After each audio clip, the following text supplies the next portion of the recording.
Breaking news విజయవాడలో Nori hospital వద్ద ఉద్రిక్తత చోటు చేసుకుంది. ఆసుపత్రిలో చికిత్స పొందుతూ చిన్నారి అన్విషిత మృతి చెందింది. చెస్ట్ ఇన్ఫెక్షన్ కారణంగా విజయవాడకు చెందిన చిన్నారి అన్విషితను ఈ నెల 19న నోరి హాస్పిటల్లో జాయిన్ చేశారు చిన్నారి తల్లిదండ్రులు. అయితే వైద్యం నిమిత్తం 20 లక్షలు కట్టించుకుని తన కుమార్తెను సరైన వైద్యం అందించలేదని చిన్నారి కుటుంబ సభ్యులు ఆగ్రహం వ్యక్తం చేస్తున్నారు. నోరి హాస్పిటల్ యాజమాన్యం తన కుమార్తెకు సరైన వైద్యం అందించకే మృతి చెందిందని కుటుంబ సభ్యులు ఆరోపిస్తున్నారు.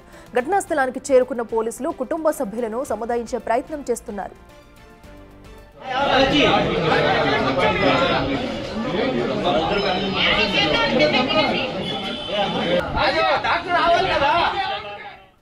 మరిన్ని వివరాలు మా ప్రతినిధి సాహిత్య అందిస్తారు. విజయవాడలో దారుణం చోటు చేసుకుంది. నోరి హాస్పిటల్లో షణ్వితాదేవి అనే పాపకి ట్రీట్మెంట్ చేస్తూ కూడా హాస్పిటల్ సిబ్బంది కారణంగా అయితే పాప ప్రాణాలు విడిచింది. అయితే తల్లిదండ్రులు మాత్రం ఖచ్చితంగా డాక్టర్ల నిర్లక్ష్యం వల్లనే పాప చనిపోయిందంటూ కూడా ఇక్కడ బైఠాయించి ఆందోళన వ్యక్తం చేస్తున్న పరిస్థితి కనబడుతుంది. ప్రస్తుతం మనం నోరి హాస్పిటల్ వద్ద అయితే ఉన్నాము. నోరి మల్టీ స్పెషాలిటీ హాస్పిటల్ ఏదైతే ఉందో విజయవాడలో ఉన్నటువంటి ఈ హాస్పిటల్ దగ్గర అయితే కనుక పాపని అనురాధ హాస్పిటల్ నుంచి ఇక్కడికి షిఫ్ట్ చేసినట్టుగా కూడా మనకు అర్థం అవుతా ఉంది. కేవలం జలుబు కారణంగానే పాపని హాస్పిటల్లో అడ్మిట్ చేశామని ఓవైపు తల్లిదండ్రులు చెప్తా ఉన్నారు. మల్టీ స్పెషాలిటీ లాంటి హాస్పిటల్లో ఏ చిన్న వ్యాధి వచ్చినప్పటికీ కూడా దాన్ని హడావిడి చేసేసి హైలైట్ చేసేసి అనేక రోగాల్ని అంటగట్టడం అయితే కనుక ఈ మధ్య కాలంలో చాలా వరకు చూస్తూ ఉన్నాము. అదే తరహాలో అయితే కనుక నోరి హాస్పిటల్లో కూడా ఈ వ్యవహారం నడిచింది. ఒకసారి చూడొచ్చు మనం హాస్పిటల్ దగ్గర ఎంత హడావిడి వాతావరణం ఉందో. పాప చనిపోయిన తర్వాత అయితే కనుక పాపకి దేని వల్ల చనిపోయిందని చెప్పి కూడా తల్లిదండ్రులు అడిగిన నేపథ్యంలో హార్ట్ అటాక్ అంటూ కూడా హాస్పిటల్ సిబ్బంది సమాధానం ఇచ్చిన పరిస్థితి కనపడతా ఉంది. అసలు అంత చిన్న పాపకి ఎలా హార్ట్ అటాక్ వస్తుందని ఆరా తీస్తే ఖచ్చితంగా ఇది హాస్పిటల్ యాజమాన్యం కానీ డాక్టర్ల నిర్లక్ష్యం వల్లనే పాప చనిపోయిందంటూ కూడా తల్లిదండ్రులు ఆవేదన వ్యక్తం చేస్తున్న పరిస్థితి కనపడతా ఉంది. ఒక్కసారి హాస్పిటల్ బయట మొత్తం అంతా చూస్తే కనుక వాళ్ళ కుటుంబ సభ్యులతో పాటు తల్లిదండ్రులు కూడా ఆందోళన వ్యక్తం చేస్తున్న పరిస్థితి కనపడుతుంది. మరోవైపు హాస్పిటల్ లోపల సిబ్బంది అందరూ కూడా లోపలే ఉండి గేట్లకి తాళాలు వేసుకున్న పరిస్థితి కనపడుతుంది. ఒక్కరు కూడా బయటకు వచ్చి ఏంటి రీజన్ అనేది కూడా బయటకు చెప్పడం లేదు. అట్లీస్ట్ తల్లిదండ్రులు అడిగినప్పుడైనా కూడా వాళ్ళు సరిగ్గా సమాధానం చెప్పుంటే ఈ తరహాలో వాళ్ళు రియాక్ట్ అవ్వాల్సిన అవసరం ఎంతైనా ఉండేది కాదు. ఖచ్చితంగా ఒకసారి చూడొచ్చు వాళ్ళందరూ లోపలికి వెళ్ళే ప్రయత్నం చేస్తున్నప్పటికీ కూడా గేట్లకి తాళాలు వేసేసి మరి ఇక్కడ వాళ్ళందరూ లోపల దాక్కున్న పరిస్థితి. హాస్పిటల్లో ఏ డాక్టర్ అయినా కూడా ఖచ్చితంగా ఒక ప్రాణం పోతే వాళ్లే సమాధానం చెప్పాల్సిన పరిస్థితి ఉంటుంది. బట్ కానీ ఎందుకు బయటకు రావడం లేదు? ఇక్కడ సత్యనారాయణపురం పోలీస్ స్టేషన్ పరిధిలో ఈ సంఘటన చోటు చేసుకుంది కాబట్టి స్టేషన్ పోలీస్ సిబ్బంది కూడా ఇక్కడే ఉన్నారు. లోపల డాక్టర్లు మాత్రం లోపలే ఇక్కడ బయట ఇంత హడావిడి జరుగుతుంటే ఒక్కరు కూడా బయటకు ఎందుకు రావడం లేదు? సమాధానం చెప్పేందుకు కానీ లేకపోతే వాళ్ళ తల్లిదండ్రులకు అట్లీస్ట్ ఒక పాప ప్రాణం పోయిన తర్వాత వాళ్ళు ఎందుకు సమాధానం చెప్పడం లేదు అనే ప్రశ్నలు అయితే లేవనెత్తుతున్నాయి. వాళ్ళ తల్లిదండ్రులు ఇక్కడే ఉన్నారు. పాప షణ్వితాదేవి తల్లి ప్రస్తుతం అంతా ఉన్నారు. ఆవిడతో మాట్లాడించే ప్రయత్నం అయితే చేద్దాం. అమ్మ చెప్పండి, పాపకి అంటే జలుబు కారణంగానే హాస్పిటల్లో జాయిన్ చేసామంటున్నారు. తర్వాత ఏమని చెప్పారు డాక్టర్లు? ఇక్కడికి ఎందుకు షిఫ్ట్ చేయాల్సి వచ్చింది? అక్కడ వెంటిలేటర్ అంటే అక్కడ ఆక్సిజన్ సరిపోదు, ఇక్కడ పంపించారు. లూరి హాస్పిటల్లో బాగా ట్రీట్మెంట్ చేస్తారని పంపించారు. అంటే ఇక్కడ నుంచి ఒక డాక్టర్ కూడా వచ్చి పాపను ఎగ్జామిన్ చేసి ఇక్కడికి తీసుకొని వచ్చారు. అలాంగ్ విత్ అంబులెన్స్ ఆక్సిజన్ సిలిండర్తో ఇక్కడికి తీసుకొచ్చారు. ఇక్కడ జాయిన్ చేసేసి ఎవరైతే ఈ సూర్యనారాయణ మూర్తి ఉన్నాడో ఆయన అబ్జర్వేషన్లోనే పాప ఐసీయూలో ఉంది. పిఐసీలో ఉన్నప్పుడు ఫస్ట్ డే చూసి పాపకి లంగ్ బాగా ఇన్ఫెక్ట్ అయింది, స్లోగా రికవర్ అయింది, మ్యాక్సిమం 3 days అన్నారు. సరే సార్ అన్నారు, కొద్దిగా మీకు ఖర్చుతో కూడుకున్న పని, మీరు ఖర్చు పెట్టుకోగలరంటే నో ప్రాబ్లం సార్, మేము ఖర్చు పెడతాం, మాకు హెల్త్ కార్డ్స్ అలాంటివి ఏం లేవు, మేము క్యాషే కట్టుకోవాలి, మేము కడతాం సార్ అన్నాం. ఆయన కూడా సరే అన్నారు. ఆయన ఏదో క్యాంప్కి ఏదో వెళ్ళిపోయారంట. ఆయన క్యాంప్కి వెళ్ళిపోయినాక 3 days వరకు డ్యూటీ డాక్టర్స్ వేరే డాక్టర్స్ వర్క్ చేశారు. వర్క్ చేసిన తర్వాత థర్స్డే పాపకి అన్ని లెవెల్స్ బాగున్నాయి, అంత ఏ ఫ్లక్చువేట్ అవ్వట్లేదు, మీ పాపకి మంచిగానే ఉంది, మీకు ఏదైనా కావాలనుకుంటే పాపకి మిల్క్ పట్టిద్దామని చెప్పేసి మా దగ్గర థర్స్డే మిల్క్ పట్టించారు. పాప చేత మిల్క్ పట్టించని చెప్పారు. మేమైతే చూడాల, ఒక 10 ml ఎంత మిల్క్ పట్టించామని చెప్పారు. ఆ తర్వాత మళ్ళీ ఫ్రైడే అంతా బాగానే ఉంది పాప. సాటర్డేనేమో పాపకి ఇలా కొంచెం ఇబ్బంది అయింది, ఇయర్ లీక్ అవుతుంది, సో మేము మన వేరే నైట్క్ సంథింగ్ ఏదో మిషన్ అని చెప్పారు వాళ్ళు.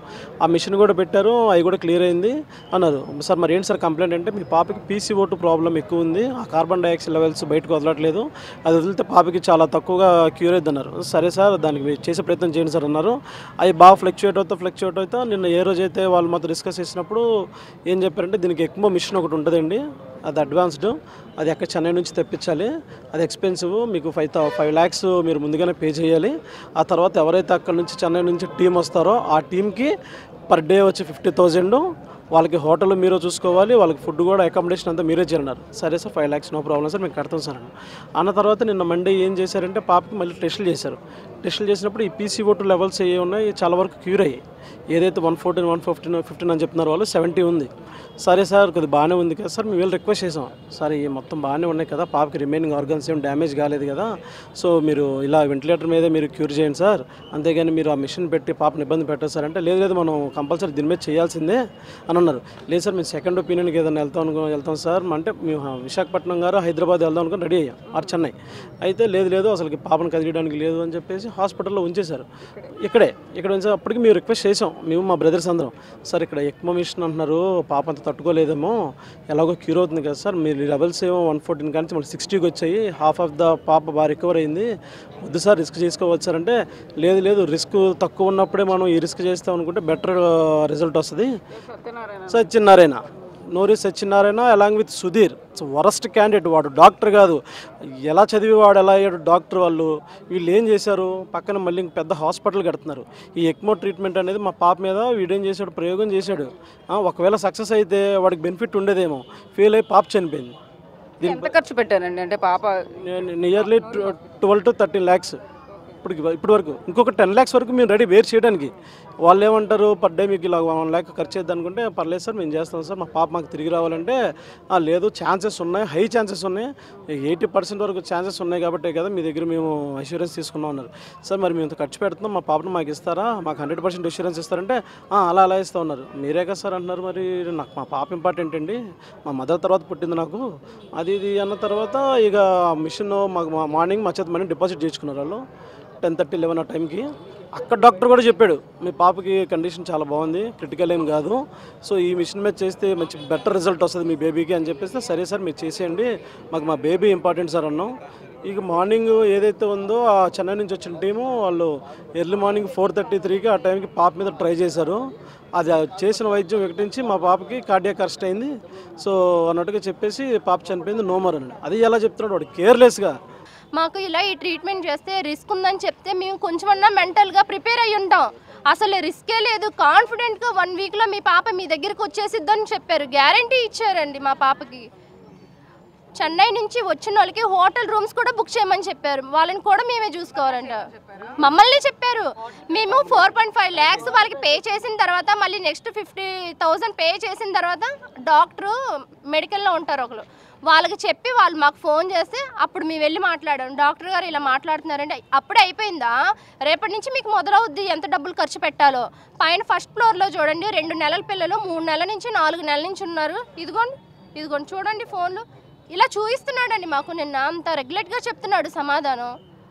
మాకు ఇంత రిస్క్ కొంచెం తగ్గుతుంది కదా సార్, కార్బన్ డై లెవెల్స్ అవి తగ్గుతున్నాయి, దీని ద్వారా ఒక 2 days 4 days కంటిన్యూ, ఆర్గాన్స్ పాడైపోతాయి, వెంటనే చెడిపోతాయి అన్నాడు.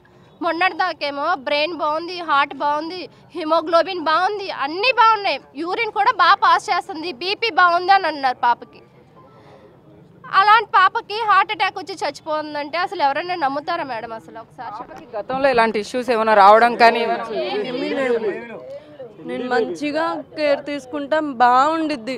ఆ పిల్ల ఫీవర్ వచ్చినా సరే ఆడిద్ది బాగా, అసలు ఏమీ లేదు. ఆ పిల్ల హెల్త్ ఇష్యూ అన్నీ బాగానే ఉన్నాయి, మీరు చెక్ చేసుకున్నా పర్వాలా, అన్నీ బాగుంటాయి. మూర్తి అనే డాక్టర్ నిర్లక్ష్యం వల్లనే ఇదంతా జరిగింది అంటూ కూడా ఇక్కడ వాళ్ళ తల్లిదండ్రులు చెప్తూ ఉన్నారు, కుటుంబ సభ్యులు చెప్తూ ఉన్నారు. ఇప్పటికీ కూడా చలనం లేనట్టు, చీమ కూడా కుట్టినట్టుగా లేదు ఆ సిబ్బందికి. Video journalist Sahitya Big TV, Vijayawada Nori hospital నుంచి.